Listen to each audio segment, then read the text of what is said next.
Jeffrey Dahmer was one of the most infamous serial killers of modern times. His name is synonymous with mutilation, necrophilia, and cannibalism. You think of the crimes that he committed, they're so horrific, you kind of think only a madman or somebody totally evil incarnate would do this. But when you talked with Jeff Dahmer, you just did not get this idea. He could be engaging, he could be bright, witty, he could make jokes. He was able to fool a lot of people. People that worked with him had no idea that he was a violent man. This was part of the real danger of Jeffrey Dahmer. He could join you or me at lunch and no one would detect that he was a violent person.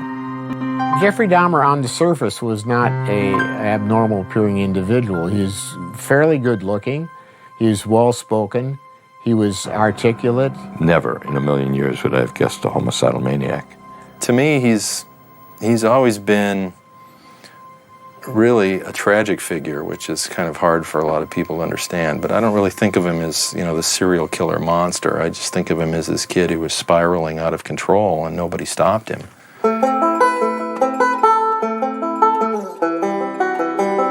Jeffrey Dahmer grew up in the small rural town of Bath, Ohio, a middle-class boy from Middle America.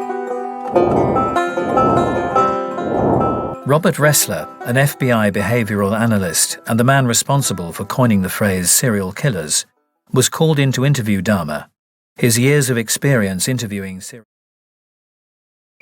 Dahmer called on his old defense attorney, Gerald Boyle. Boyle felt his client had to be insane. Killing didn't obviously mean anything to him. He had no conscience. So he was not going to be rehabilitated no matter who was working with him.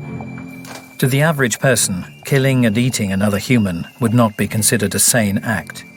But according to Wisconsin's legal definition of sanity, if a person knows what they are doing is wrong but keeps doing it anyway, they are classified as sane. Dahmer definitely knew what he was doing, but he didn't care. He justified what he was doing by his own standards. He knew what was against the law. I think after you kill a certain number of people, you've lost all track of morality. You no longer feel constrained by the morals that bind most of us.